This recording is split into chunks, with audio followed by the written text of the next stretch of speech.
ഭൂമിയുടെ എല്ലാ ദിശകളിൽ നിന്നും ഇതുപോലെ ആക്രമണം തുടർന്നുകൊണ്ടിരുന്നു. പിന്നാലെ ആ ആഘാതത്തിൽ കടൽ ജലം അന്തരീക്ഷത്തിലേക്ക് തെറിക്കുകയും മഴ പോലെ അത് ഭൂമിയിലേക്ക് പെയ്യുകയും ചെയ്തു. അതിനൊപ്പം ഭീമാകാരമായ ഭൂമികുലുക്കവും.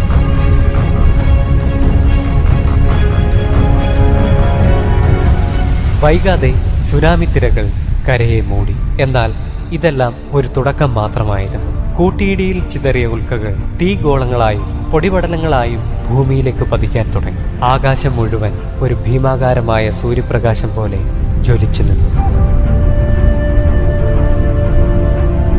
ഭൂമിയുടെ ഉപരിതലം 275 ഡിഗ്രി വരെ ചൂടാകും.